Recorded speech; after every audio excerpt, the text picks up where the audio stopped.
And again, run for the trees. Bitcoin is going to zero. Well, not quite. We're going to break down exactly what's going on with the market. And I've got some interesting technical analysis you're going to want to watch if you are invested in cryptocurrency. Stop looking at your portfolios and hit that like button on this video, and let's get right into it. So welcome back, everybody, to a sea of red in the cryptocurrency market. It feels like at the minute that's all we talk about, but Bitcoin took a big hit today, down to about 57,000, and actually broke below the 200 exponential moving average. Lots of people started freaking out, lots of panic in the market, but the dust has settled. Everything's fine. There's some very interesting stuff you're going to want to watch at the end of this video. So let's get into exactly what's going on. Well, we got this, and fundamentally we talked about this on my live stream, but there are three major catalysts right now that are driving the price of Bitcoin and cryptocurrency markets down. Fundamentally, the Mt. Gox situation, the expectation of $9 billion being dumped on the Mt. Gox, from Mt. Gox onto the cryptocurrency exchange.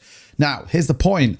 This is where you understand that right now the money is fast money. It's people looking for a small gain, not long-term holders. Why do I know that? Simply, it's 90 days post the announcement and giving of the money to Kraken, Bybit, and some of the other exchanges that are going to do it before they can even sell it. So even though Mt. Gox is going to distribute $9 billion worth of Bitcoin, but it's in cash, basically cash reserves, it's 90 days before they can even do anything. People predicting a $50,000 Bitcoin on the back of it, but it's creating a lot of nervousness, uncertainty in the market. That's why it's important to really understand and research exactly what's going on.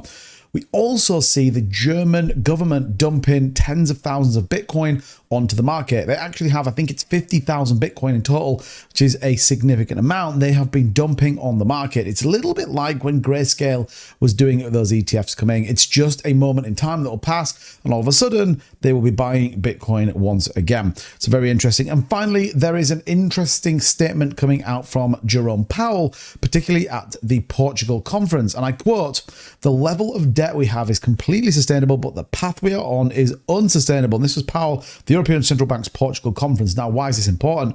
Remember, the European Central Bank has dropped interest rates, as has Canada, the UK, and many others. The US, not so much. We know that $34 trillion is the US debt, and it is continuing to pile over. Cryptocurrency and stock market traders have been closely watching the Fed for signs that they'll begin cutting, which will therefore push the market price up.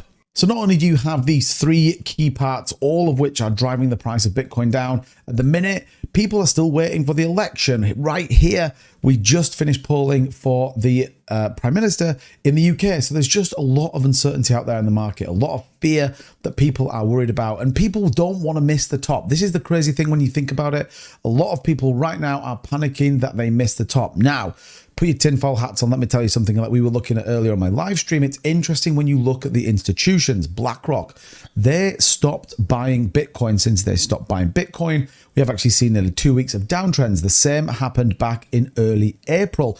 BlackRock stopped buying, the market came down. BlackRock turned view, bought Bitcoin, the market started to rally again. So we're very fragile in terms of where the market does sit.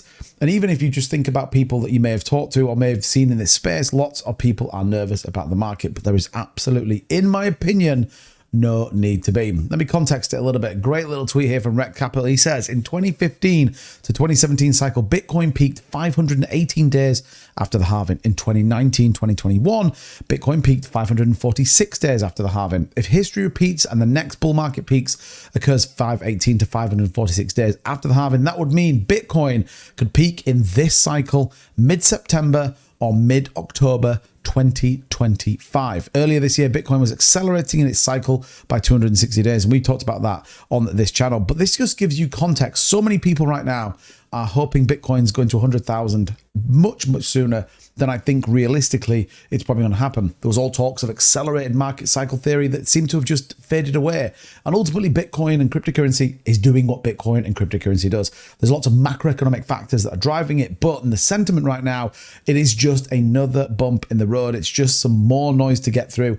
And on the backside of it, we know where we're going. Again, there's a great saying when it comes to it, and if you're in the markets, you understand the market. If in doubt, well, guess what? Zoom out. And you can actually see that if you were buying back here, a lot of us were in. This is actually just a pretty solid uptrend from the low here, from this FTX collapse. And again, you would argue that we may even see Bitcoin come a little bit lower. It may come down and retest this around 55,000.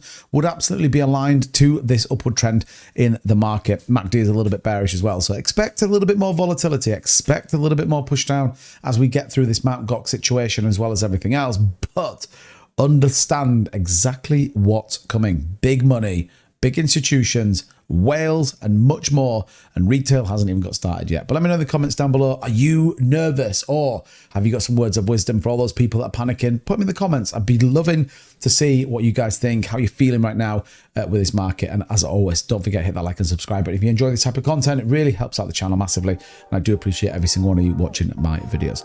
Till the next one, take care. Bye-bye.